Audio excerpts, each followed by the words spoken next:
Hello, my sweet friend. I am Cristina Arevalo, a cake decorator, coach, and teacher, and I am here to empower my fellow cake artists to unleash their creativity and unite as a strong cake community.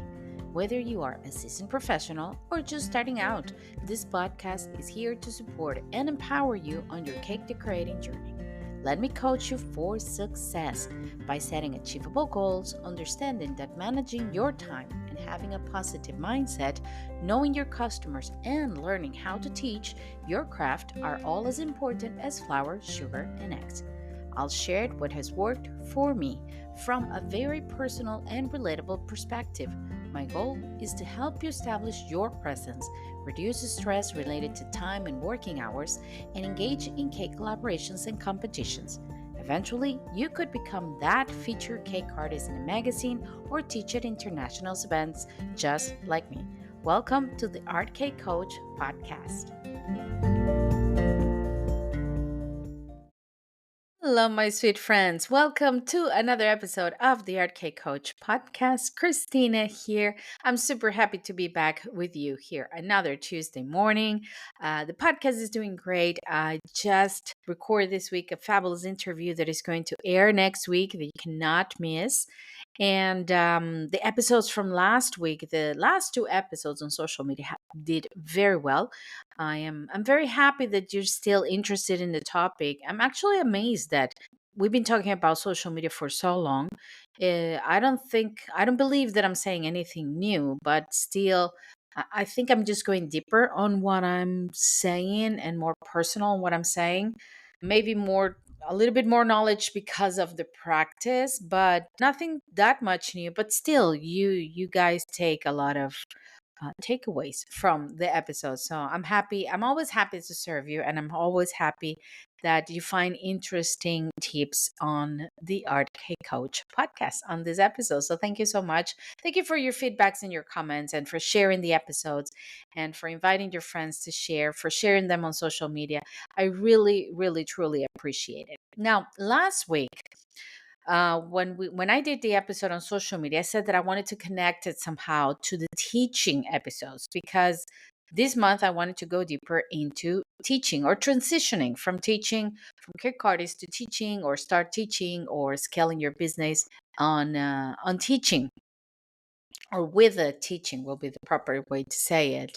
And today's episode is about that. This is actually the episode that I wanted to record this month. Is about how to start teaching your craft as a cake artist, becoming a cake artist, becoming an educator from a cake artist. And I'm going to share with you something that I share in most of my classes with most of my students. As you know, I've been a teacher for over, let's say, my daughter is 21. I married 23 years ago, and I started teaching before I got married. So it's going to be about 24, 25 years since I started teaching. And one of the first things that I learned when I started teaching is that not because you know how to do something, you can teach it. It's two different things. I keep saying this to my all my students, either in the cake decorating world, or I'm an ESL English teacher, English as second language teacher. And I've been teaching kids, teenagers, adults. Currently, I'm teaching adults. Teaching adults is a totally different game because as adults, we have our own personality, and we already have we have set rules in our head about how we should be.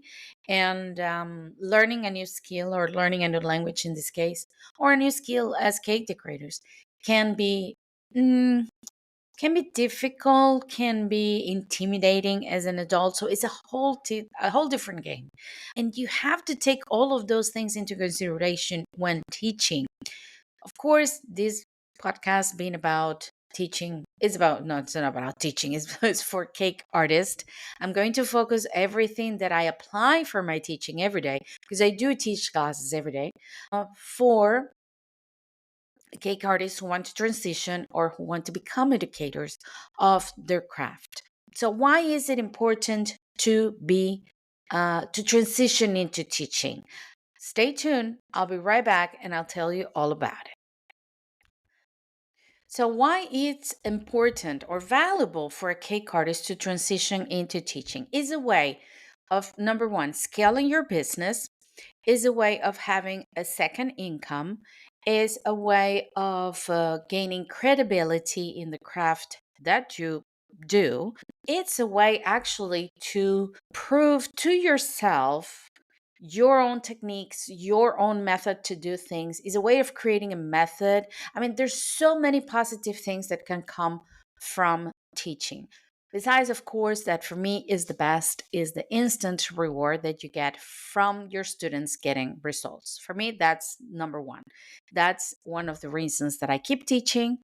When I see my students, my cake students or my gelatin art students producing beautiful gelatines or cakes or models, is like I did it. And when I listen to my English students saying that they feel more comfortable speaking the language and they're speaking a little bit better and they are feeling way better, made my day. It makes my day totally. So as always, like I always start everything in this art cake coach for all of my cake artists, always know your why. Why are you doing what you're doing? Why do you want to start teaching if you're ready?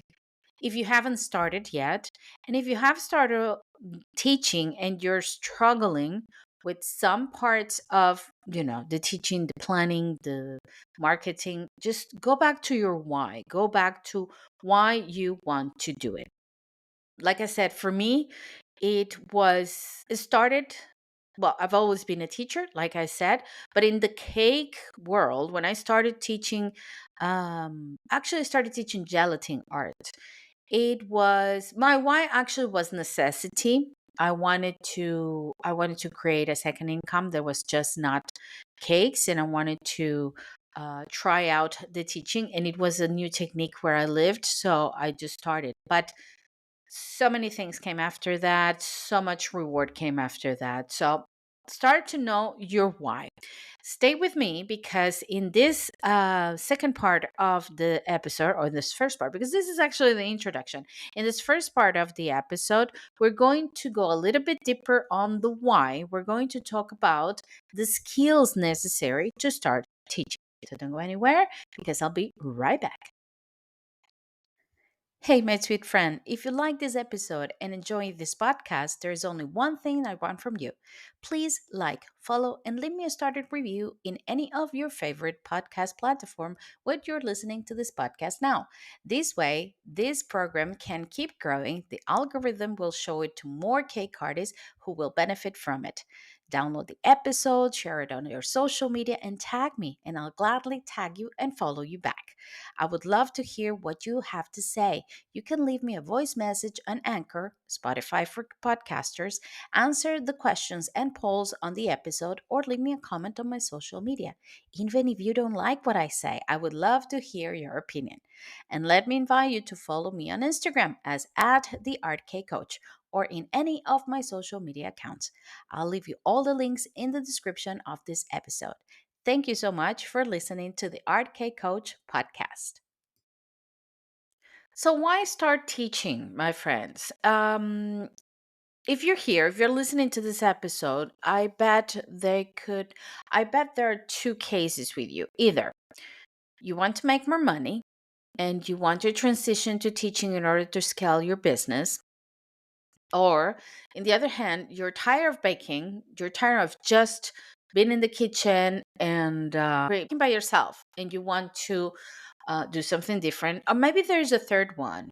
Maybe there's the third one that there is a calling for you. There's like, I really want to share what I do with other people. So, why to teach? This is, like I said before, this is the first thing that you have to think about. What are the benefits for you of teaching? Do you really want to scale your business? Do you want to create an additional revenue stream? Do you want to achieve personal fulfillment through teaching? So I want you to take a minute and to write down why. Let's be honest. Could be, I just want to make more money. It's fine. Just be honest to why you want to start teaching. And from there, you're going to move on to create everything that involves teaching, because you think teaching is just, I show up and I do my thing and everybody will copy what I said. No, there's a lot of things involved in teaching, but you have to start by knowing your why. How can establish a lot of credibility to you and to your brand, and you can build a very loyal customer base. It can really make you an expert on what you do.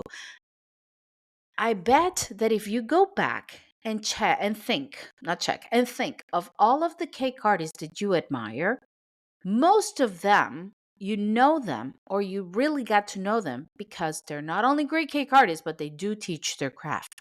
And they have this unique way of doing things that just call everybody attention, isn't it? So it can be very beneficial for you, but it's not an easy job. It's not just creating another cake flavor. It's not just expanding your customer base. No, teaching is a whole business in itself, and it requires a lot of planning. It requires a lot of time. It's not just the hour that you've been teaching, because I have a few, people that I know, friends, cake artist colleagues that will say it's I mean, I make one cake and they pay me whatever. And if I charge, I don't know, $150 or €150 for a class, and I have 10 students, I make €1,500 in half a day. So for me, it's way easier. Yeah, that's not true, but it's not just that. It requires a lot of work and a lot of planning. So just make sure you know your why, but be aware that even though it's a lot of work, it really can establish your credibility. Another thing that you have to take in consideration is skills. You have to have certain skills to be a teacher.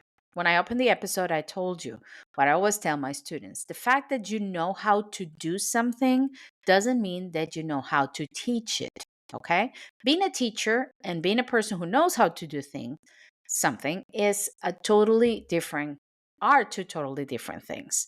I can be very good, and I'm sure it has happened to you. I can be very good at creating, let's say, I'm modeling a face. For example, I'm modeling a face for a sugar doll. For me, modeling the face is like a meditation. I need to be in silence. I need to be in the mood. I need to have all my, visual references. I need to be just sitting down doing that. For me, that's the way it works for me. And sometimes I wonder, it's like if I was teaching this, it would be hard. And I don't know if I'm going to have a steady result all the time, the same steady result for all my classes and all my students, because this is a very personal thing that I model. And it's like the face is telling me where to go. It's like the sugar paste is leading me to the expression of the face. So I don't teach faces. I don't teach sugar doll, very elaborate faces and sugar dolls, because for me it's a very personal experience, and I don't know if I will be comfortable and I will know how to produce the same result every time I teach that class. See, and I'm a teacher. I am a teacher and I know how to do this, but not this specific project. However, if you tell me, oh, you have to teach how to do, I don't know, a dress. I love making dress and hairs. I just did a demo on how to make hair, how to model the hair on sugar dolls, for like princesses sugar dolls. I love it. And I can do that with my eyes closed, and I can explain it 3,000 times and it will be fine all the time. I know I can produce a good result, and I know people will understand the method that I'm using, so that I can teach. So I have the skill for that, but I don't have the skill for making faces, for teaching how to make faces. Is that not, am I not? I am a teacher and I know how to do it, but I don't know how to teach that specific thing. So it's not the same thing. So know your skills before you start teaching. Be sure that you know what you're really good at. But we're going to go into that a little bit deeper later on the episode. So, number one, be patient with your students, plural, because you're going to have many students. They don't know. They really don't know. And that's why they're paying you to know. So I don't know if it has happened to you.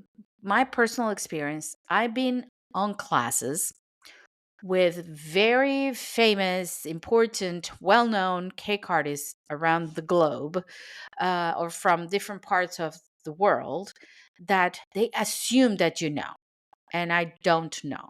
If I'm here in this class and you're saying that in this class I'm going to learn XYZ, and then teach me XYZ because that's what I'm paying for. And don't assume that I know. Like a small step that you like, oh, okay, just, this is just, kneading the sugar paste. Wait. Am I kneading the sugar paste to a certain stand? Should it be very flexible? Should it be not too flexible? Don't assume that your students know, because they don't. Okay. I actually, like I said, I've been to classes that I know I'm never going to come back, because they were not only assuming that I knew, they were cocky. They were like, you know, this is like, I'm the superstar, so I'm here to teach this superstar skill. The rest of the skills you should have known. And if that's the case, then you have to be very specific with the students that enroll in the class and tell them you have to have a certain level of knowledge. Otherwise, you're not going to be able to do the class. So be patient. Be patient. I think I've told this story before, and I was talking to one of my coaches. I'm sure she's listening, and she knows that I'm talking. She knows who she is, and we were talking about simple techniques. And you assume that people. I mean, I do this with my eyes closed. People will know this. Not necessarily. And I think I've told this story before. I took early in the day, like most of us, I took the Wilton method classes. And the first basic one, that like the first level you take, this buttercream, to create cakes with buttercream. One of the steps that you were going to learn in that class was how to fill a cake using that. You pipe your sugar, your buttercream around the edges of one of the layers to create like a barrier, so you can put a jam or something like a filling that is not too consistent, so you can just put it inside, and then you can place the other top of the layer of your cake, and the cake is filled in the middle. I wanted to learn that because for some reason that wasn't working for me. It was many years ago. And in the class, the lady who was teaching the class just grabbed a spoonful of sugar of buttercream, spread it in the middle, and glued it to halves together. I'm like, wait. I thought we were doing the barrier thing. I wouldn't have time for that. That's why I'm paying for this class. And everybody looked at me like, what? It's like, yeah, because I have issues in my home. I'm trying to do it at home and it's not working. So I really want to see somebody else doing it. And it's part of the method, it's part of the class. And she didn't take it nicely, though. She didn't like my comment. And she just moved on and didn't do it. But I paid for it and I didn't get it. And and I learned a bunch of other things, but I still remember that I didn't learn that in that class. So make sure that you know your skills. Make sure that you know, and be patient with your students and teach what you promise. But we're going to go into that later. Like I said, they don't know. Good communication skills. Very important. Be very clear and very specific about what you want your students to do. Don't overdo it. Don't over explain. Don't make it complicated. People don't want complicated. If you're paying for somebody to help you achieve or get knowledge, don't make it too complicated. I'm not paying. Let's just. I mean, let's just think about this, guys. If I want it complicated, I will go to a culinary school and I will pay for a full, course, years of study in a culinary school, learning all these fancy techniques. Okay, but if I'm paying my local cake artist to teach me how to decorate a cake for my kid's birthday, I want it simple. I want it like explained to me like I'm a 4-year-old and I can do it. And I know that I can repeat this at home and that I'm going to be able to produce the same result no matter what. So don't overdo it. And teach, like I said before, what you really know. Don't offer because you think, oh, they're going to pay me more if I offer more. No, sometimes simple and less is more.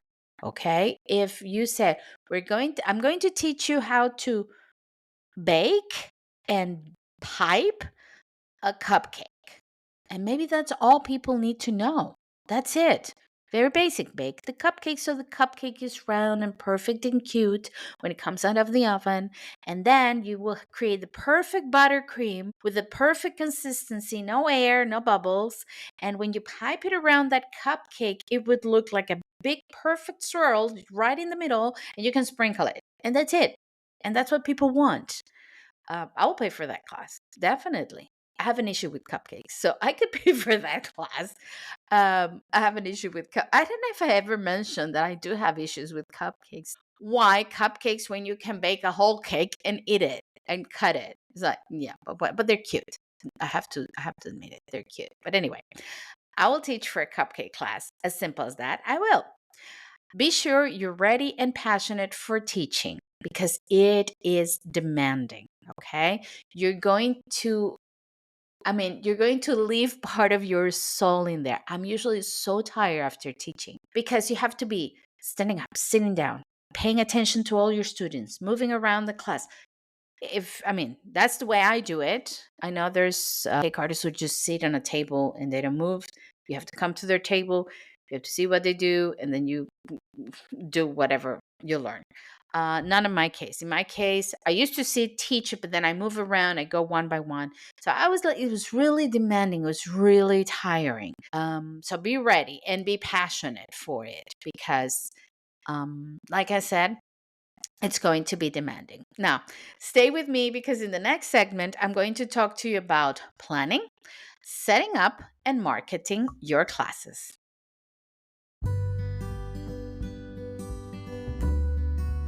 Hello, my sweet friend. Let me invite you to subscribe to the Art K Coach podcast exclusive content platform. By becoming a member, you'll get exclusive monthly content and access to audio classes and workshops on goal setting, time management, social media posting, pricing mindset, and teaching. Get access to exclusive bonus content for only €2.99 a month. Check out the link to subscription platform on the description of this episode. Let me help you on your cake journey and coach you for success here at the Art K Coach podcast. Well, we're back with the Teaching Your Craft episode.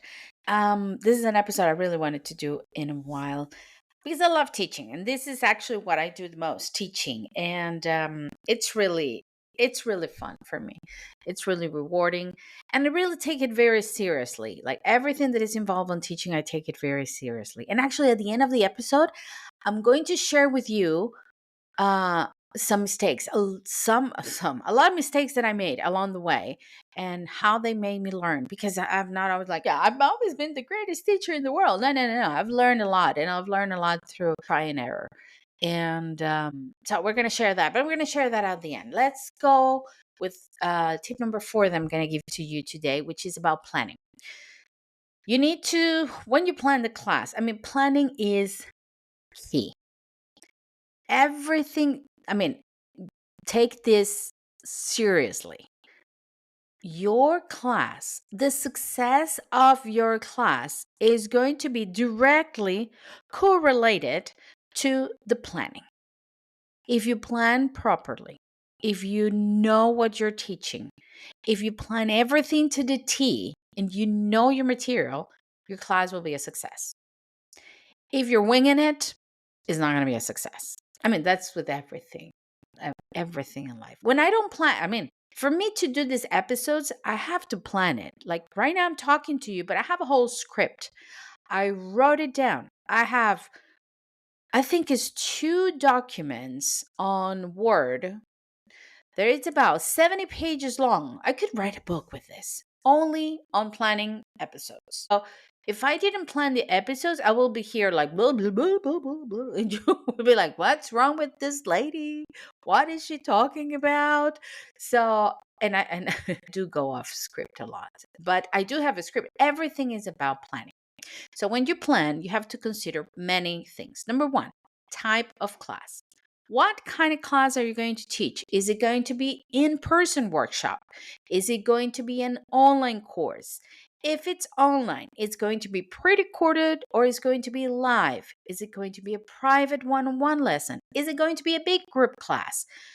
All of that needs to be taken into consideration when you plan.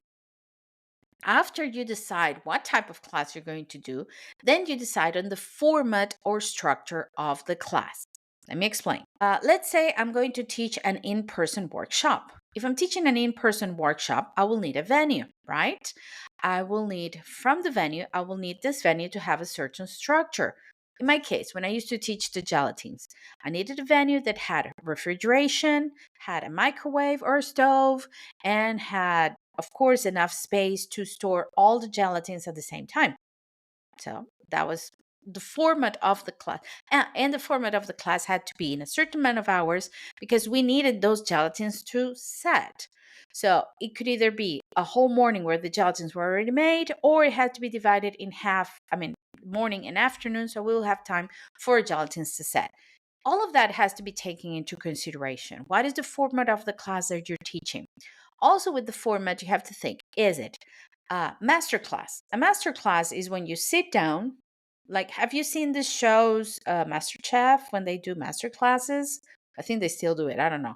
The teacher or the chef sits, shares, and the students take notes. They're not hands-on. They're not doing anything. Okay. So is it a master class? Is it a demo?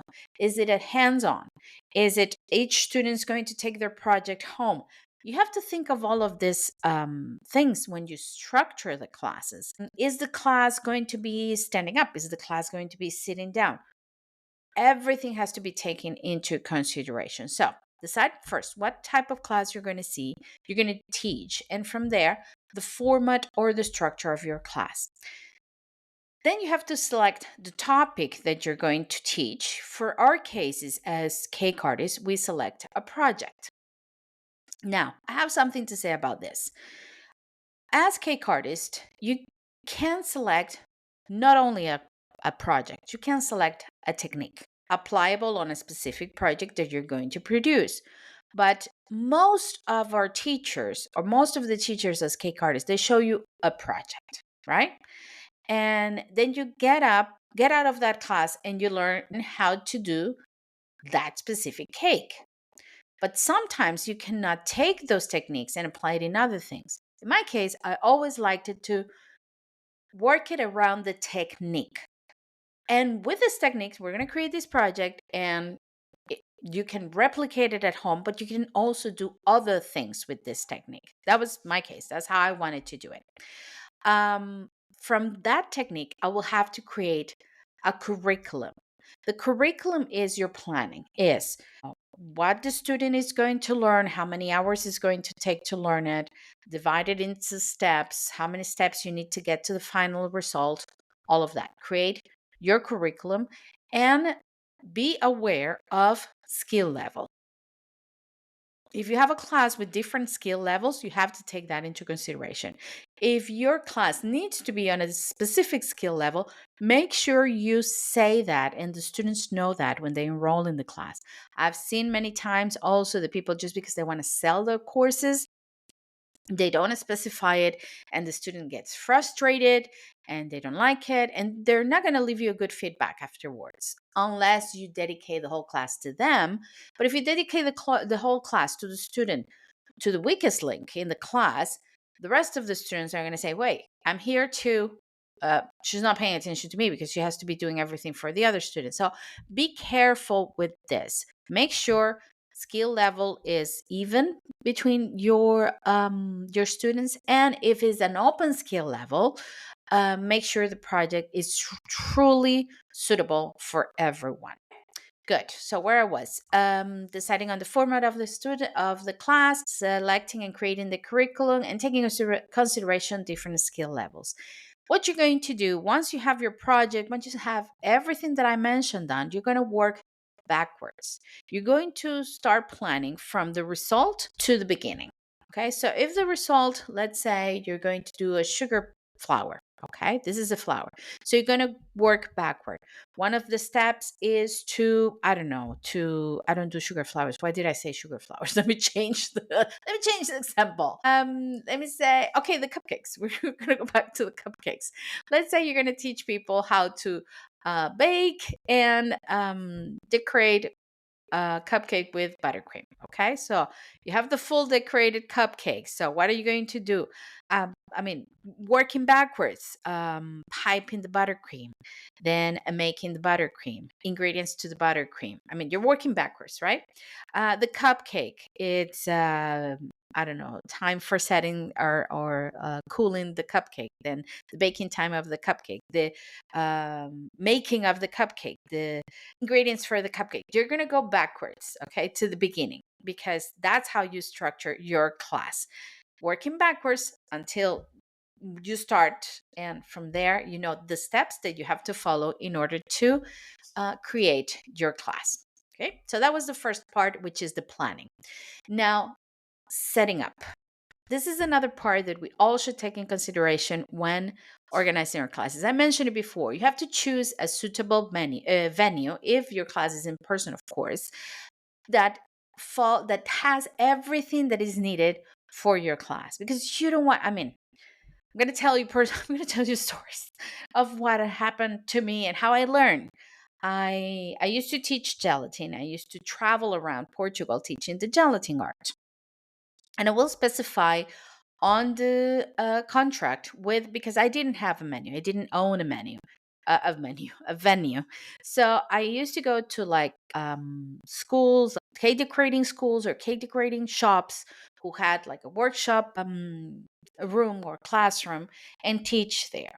And I will tell them, like, I need refrigeration for the gelatines, and I will need either something to heat the preparation. So it could be a microwave, it could be a stove, and I will need a kettle. I always need a kettle because we needed hot water. And that was like, oh yeah, yeah, yeah, yeah. And when I arrived, I had like a very small mini, like mini bar refrigerator. And we had 25 students with 20 centimeters gelatines. Like, no, no, no. I specifically said to refrigerate all the gelatine. We do have refrigeration, yeah, but not for the gelatines. Make sure your venue is suitable. I learned the hard way, so I really had to be very specific. And if it was closing range, sometimes I had to visit the venues before.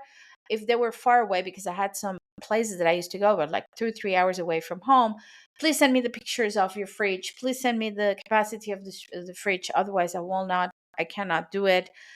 All of that. But I had to learn. So make sure your venue is suitable for what you're doing. If you're doing online courses or private lessons or demos, make sure you're setting up like your home studio or your space correctly, so people will see and really get the best experience. Like I said yesterday, 2 days ago, was yesterday 2 days ago, I did a demo online for an event, and I was demoing how to create with sugar paste, modeling sugar paste, the hair of three different dolls, like princesses. So what happened is I have one of this like arms that holds the phone, right? And it holds it totally like 90 degrees, like on top. And I use that one when I am painting, for example, or decorating a cookie, because the visual is from the top. Now, if I'm doing modeling and I only have a top camera, people's only going to see the top of the head of the sugar doll, and they're not really going to see. So you have to set up your equipment differently, so people will have a different view or a better view of what you're doing. All of that needs to be taken into consideration. Necessary equipment, of course, supplies for teaching. You have to have to the T, the list of things that you're going to use and that your students are going to need. We could go farther in this topic later on, because you could either have an option that your students will buy the equipment and you discounted that. For example, let me explain why. I used to work with, like I said, some cake shops. So they had some ingredients and materials to that they sold on their shops that were necessary for my workshop. So we had like a joint venture there, and my students will buy, or the students will buy the materials from them with a special discount. It will be discounted for the class from the class, and that way both of us were, I'm taking more students, they were making more money. So you can decide on that as well, but you really have to know what everything that is necessary to the T. Okay, not only for one-on-one or for workshops, in-person workshop, but online as well. If you're teaching online, make sure you have a proper list of everything that your students need beforehand. If you're teaching online, you have to be aware of online platforms, online tools for virtual classes. You have to know the technology. If you're using, let's say, Zoom or Teachable or WhatsApp or Facebook or whatever you're using, you really have to know your technology. Technology issues are going to happen. I teach every single day online. My English classes are all online. I teach on Teams. It's good, but it's paid. To have a good features of this is paid. So you have to have a paid account, and it's a whole different game. On there are other platforms that are free that you can start using it just to see how everything goes before you start teaching. But if you're going to be serious on this, I recommend to choose a paid platform that will give you 100% all the features that you need. And the last thing that you need to take in consideration before we move to the next segment is marketing your class. It's very important to create strategies for promoting your classes. This way, you can use social media. Remember when I said before in the last episode? Yes, you can use social media to promote your class. You can use email marketing. You can use partnerships, let's say with the venue that you're teaching in, with the products. Let's say you're teaching with a specific product, with a specific brand. You can create a partnership with this brand to promote your class online or in person. If you're teaching in person, maybe with the, I don't know, local groups, your community, make sure that everybody gets access to the knowledge that you're teaching this class. um, Building a website, you can also build a website, or you can use existing platforms to list and manage your classes. Like, you can create your own landing page if that's what you want. That's a totally different game, but you can do that. And or you can use, like, I don't know, local listings, online listings for classes, where you can promote your content. Whatever it is, just make sure you create your marketing is engaging, is attractive, so students will see the result of what they're going to get. If this is a video or a blog, you can use testimonials from other classes if you have taught before, so people will know that what they're paying for, they're actually going to get a result. And your the testimonial of your students can, give you a backup of, like, okay, this is for real. This is not a scam, because we have seen scams too. So make sure that you really organize your marketing. There will be other episodes about marketing for your classes. This is an overview of everything that needs to be done. So stay with me. We're going to hear some words from our sponsors. And in the next part, we're going to talk about pricing, delivering a great class, and building a community.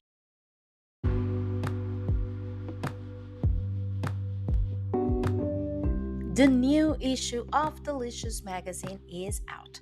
Delicious Magazine, a must-have international cake, cookie, and sugared art magazine, both digital and print. This monthly magazine is filled with interviews, tutorials, competitions, and giveaways, business information, cake collaborations, the latest trends, and information on your favorite sugar art decorating products. Delicious Magazine also features your cakes every month in our Let's Get Social feature. Go to the link in the description of this episode to purchase your monthly copy, or you can save up to 45% when you sign up for an annual subscription. Pay once and get a whole year of magazines sent to you directly on your email. You can also pay monthly and save 20% of every issue. There are no tie-ins or contracts, and you can cancel at any time. Thank you, Delicious Magazine and Kelly, for sponsoring today's episode of the Art K Coach podcast.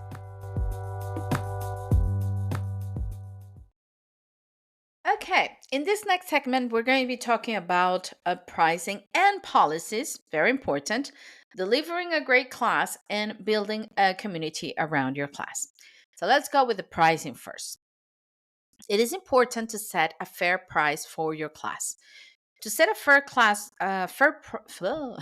to set a fair price for your class, you have to first know the market, know your students, know what is being charged for class similar to yours. Just know it. I'm not saying the copycat the price. Just know how much is people charging for it. Okay. So you will have like a small market study of whatever's happening, and you know the price to start, right? After that, of course, you have to very thoroughly count all the expenses that you're going to have and all the everything that you're going to be paying for your student to be there. Let me explain. When I used to do the gelatin classes, this is what I did. I had all the expenses of my students from what was I creating for them. I was making a gelatin, so all the ingredients for the gelatin, the time that I spent on the gelatin, the refrigeration time, that it was, of course, electricity. So that was counting in. So when I did all the expenses, all the materials, the brushes, the paintings, everything, my students at that time, it was 25 euros per student only in expenses. That had to be covered, right? And I had an hourly price for my teaching. That's how I did it. I don't know if nowadays I will do it my hourly price for teaching, but that's how I did it. So if the class was 5 hours long, I will ask 20 euros per hour. That will be diluted between the amount of students, right? And the venue will take 30%. I think it was between 25-30% of the profit for each student. So I had 25 times 2 plus the 30%, and that was the price of each student. Okay, that way I will have my 25 euros cover plus 25 euros of for me for teaching my knowledge plus the 30% of the for the venue, and the hourly price will be divided amongst the amount of students that this person had. What happened is I was not in charge of the promotions. Usually the place was in charge of the promotion. So it was a different game. That's how I used to do it. But so the classes were around 75 euros, the 4 hour class for the gelatin classes. I think it was around that, but we're talking that was in 2013. I think 2012, 13. So yeah, that was quite a long time ago. I will not charge less than that now, unless I'm doing it online, which is different. Because if I'm doing it online, I'm not buying any ingredients. I'm not doing anything. I'm just doing mine.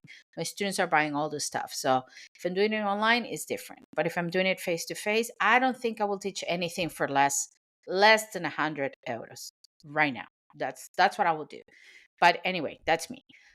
So make sure you know the prices. Make sure how much is charged, know the market, count the expenses, and create a well structured pricing plan. It has to have a why everything is the cost it is. Make sure you include everything. Sometimes there's some venues that you need to have insurance. I mean, if you're paying insurance as a teacher, because here in Portugal, as an independent business person, teacher/teacher, I do not have to pay insurance because I mean, if I were baking, I do, but if I'm, well, at least I was, I don't know anymore because now I'm teaching online, so I don't know anymore. But at the time, I didn't have to have insurance, but I did have to pay my taxes and I have to pay all of this. So all of that has to be included. All of that has to be included in your price. Establish policies for cancellations, refunds, and class scheduling. Very important. Okay. If a student cancels at a specific, I mean, you could cancel, let's say 25 hours prior to to the class. If you cancel after that, like the hotels, if you cancel after that, you don't get a refund. Because there were people who just enrolled and I forgot it was today. No, that's not an excuse.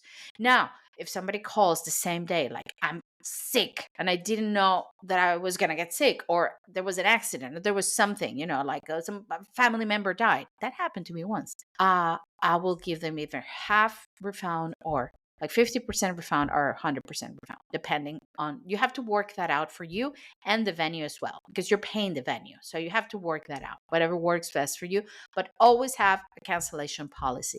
Refunds if necessary, class scheduling and rescheduling. Something could happen to you and you need to reschedule the class. So make sure that you know that, let's say if you cannot show up that day, that you're going to reschedule for another day and the students can,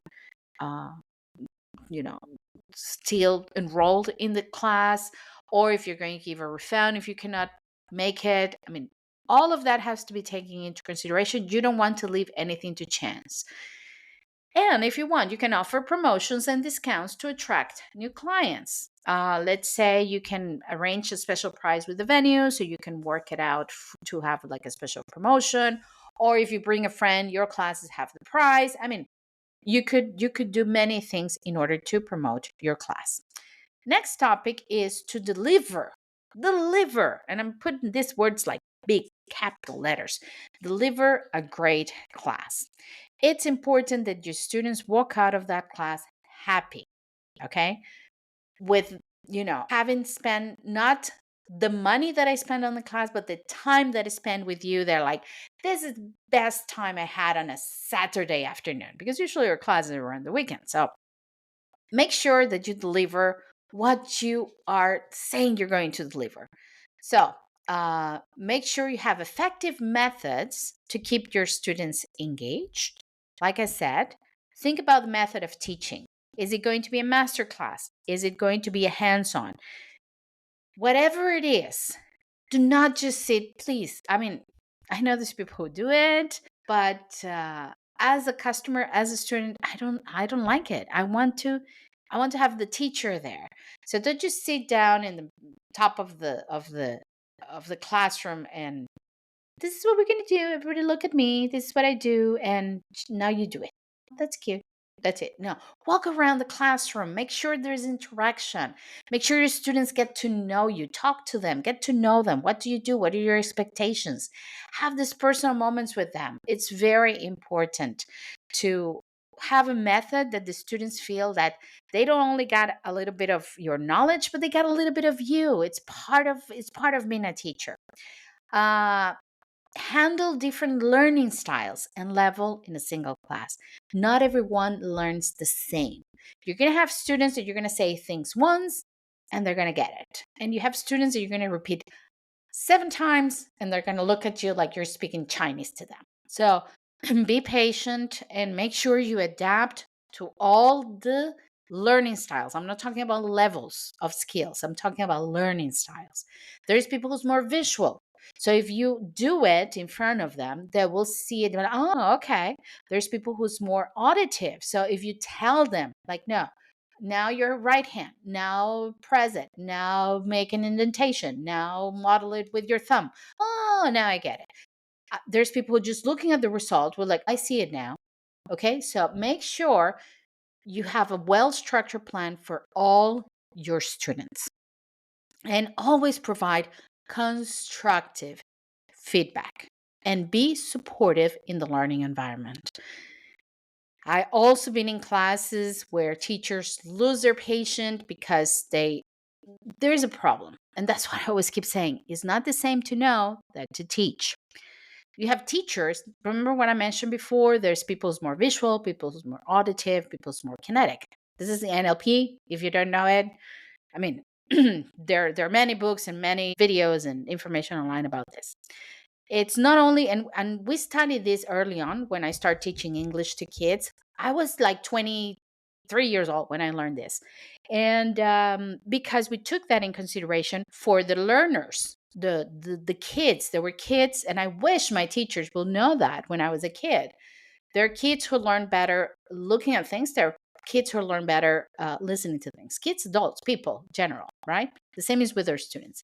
But as teachers, we also have our own structure. So for me, I'm very kinetic. Like I like to touch things and to, hands on. If you just and visual. I need to be visual.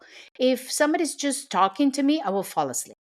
I would like, my mind will go like Homer Simpson thinking about donuts. That's what's gonna happen. That's me.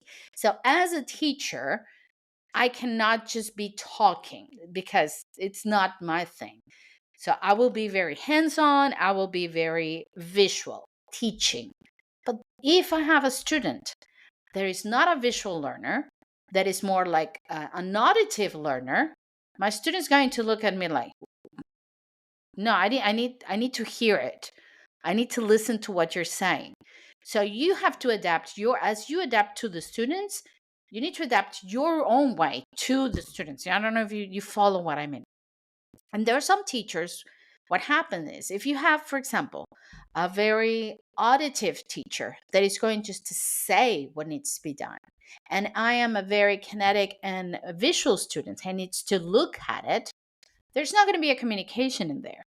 And when there's not a communication, the teacher can get frustrated with that student. And if a teacher gets frustrated with the student and gets frustrated in class, it's going to be a nightmare. I've been there. Like I said, I've been in classes with people who are well known worldwide as great artists, but as teachers, they're mean. Not to say something else. They're mean, and there could be a bully. It's like, you don't know that? You should know that. If you're in this level of class, you should know that. Like, you feel bad. You're like, I'm in this learning. I pay for this. I'm sorry. You feel bad about it. And, or they're just boring. They're just boring because they're just talking and talking and just talking in the same level, monotony, like blah, blah, blah, blah. And Saturday morning, I'm falling asleep. I'm sorry. It's like, no, no. Play some music in the background. I've been in classes where you had to be, I don't know where was that class, that I had to be cutting, where was it? I had to be cutting flower petals, wafer paper flower petals for like 4 hours, for like an hour. No, not 4 hours, but like an hour or more. And we're just cutting and cutting and cutting and cutting. Our fingers were like, and the teacher just put some music in the background. We start talking. And it was like, and grab a coffee while you're cutting the petals because it could be, very monotonous and very tiring. Whatever you're doing, so your students are engaged and are felt, heard, and happy. Okay. That was all about the teaching methods, I think, in delivering a great class, handling different learning styles and skills in a single class, and providing a constructive feedback. No, I think it was about this one. Providing constructive feedback and fostering a supporting learning environment. The feedback has to be positive. Doesn't matter if the student's doing it not the way you wanted it to do. Find that good thing and talk to them about that good thing and guide them to improve the thing that is not working. Otherwise, that student is going to give you a very bad feedback, is going to say you were a horrible teacher, and they're not going to come back. Finally, one of the other tips that I wanted to talk to you about was about building community. Every time we finished a class, when I used to finish a class, I created a group. That was the first group I created on Facebook. So I had a group just for gelatines. Even though people had like manuals and they could take pictures of my class. That's another thing you have to include in your policies. There's some people who will record the whole class or take pictures of every single step. Just make sure if it's okay with you that they share that online, fine. If it's okay with you that they take the pictures, fine. I'm going to tell you what I did.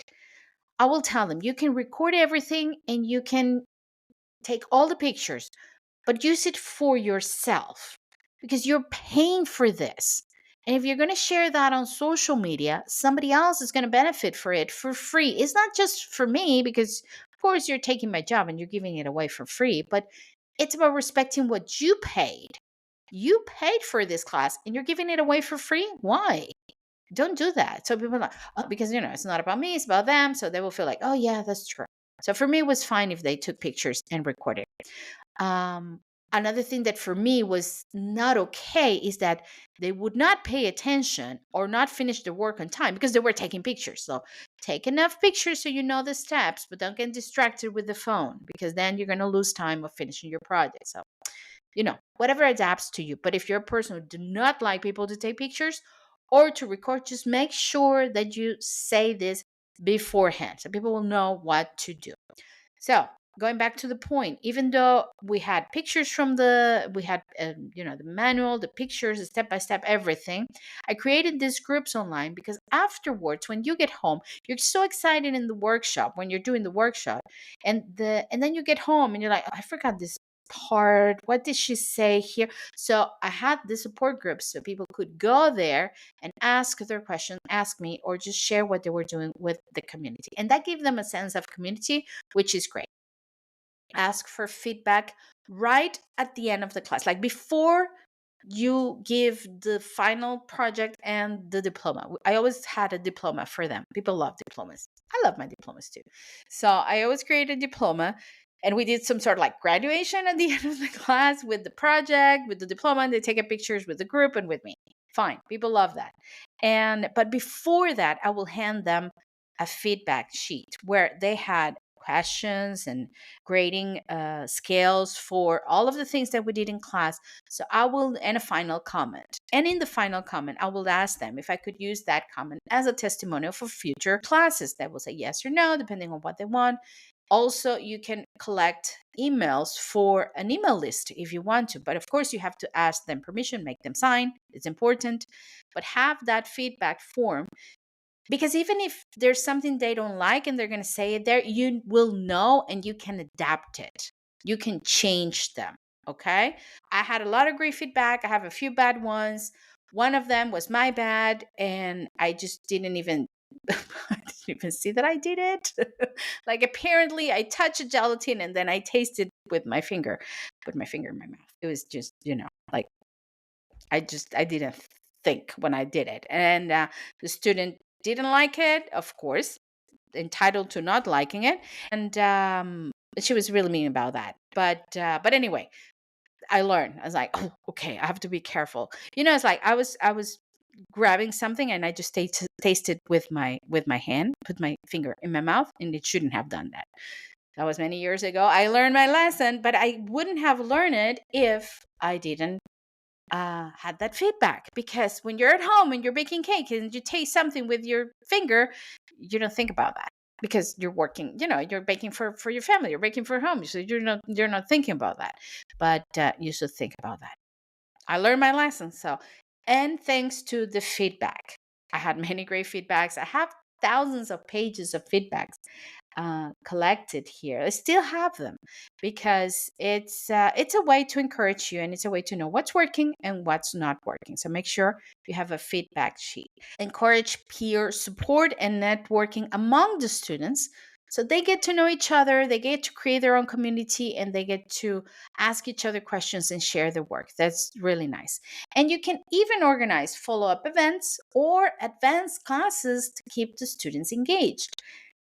I will say 80-90% of the time when the students finish the classes, what's the next level?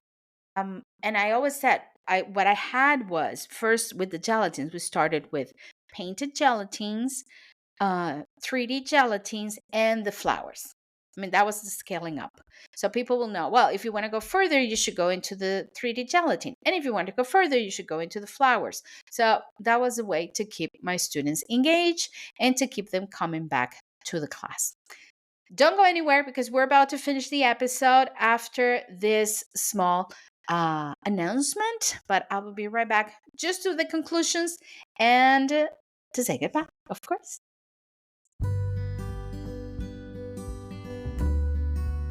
As your K coach, I am here to help you. If you want to go a little bit further in your journey to organize your time, set clear goals, maybe teach, work on your mindset, or set a roadmap for results, especially for results and success, I am here for you. why don't you book a free discovery call with me? I will be leaving the links here in this episode so we can chat, we can talk about what you really need, and we can see if we're a good fit for each other. Remember, I have just one mission in this cake world. First is to unite the cake community as one and to make you, my cake artist, my sweet friend, understand the importance of investing in you.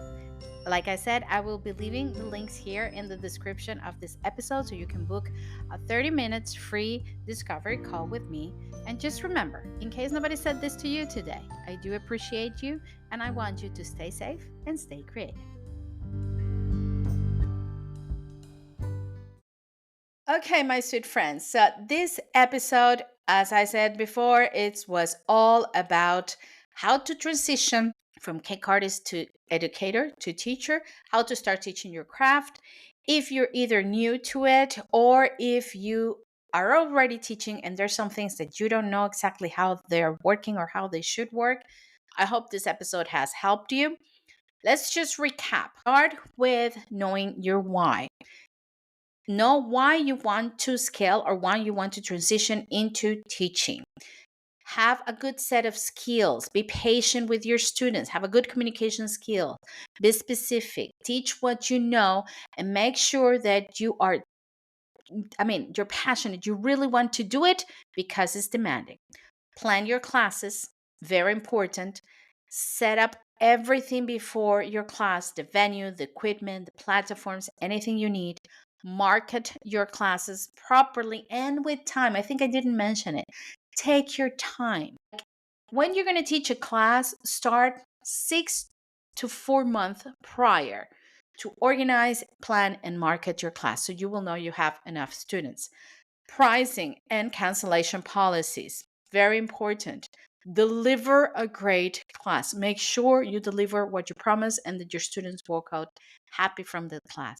And finally, build a community, have that feedback, and have that communication going with your students so you can either bring them back, scale your own classes to better classes, use them as referrals, build an email list, build that community is very important.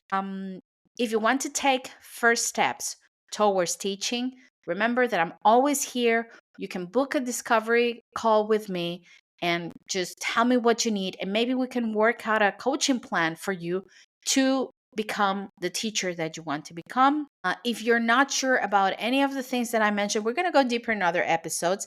And in the subscription channel, I'm going to be giving you a whole audio class about each one of the tips that I mentioned today. But if you want more information, find it online. There's so many resources that you can use and just start doing it. Just start doing it. Start somewhere, start with a small group, start in your living room. Try it out. See if it is for you. Before you scale it up, before you set up a big thing, try maybe one online class, try in one-on-one class, maybe in your, like I said, in your own living room, just to see how you feel teaching and then scale it from it.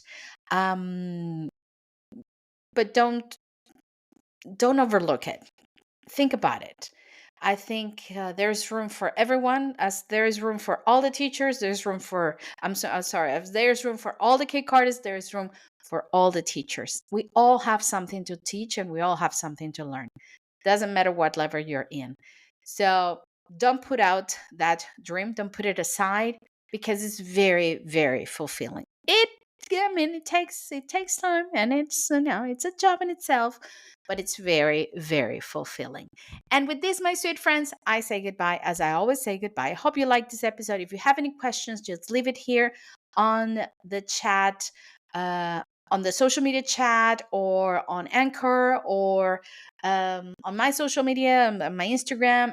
Just reach out to me and I'll gladly, gladly help you with your teaching journey. So, my friends, as always, stay safe and stay creative. I'll see you next time.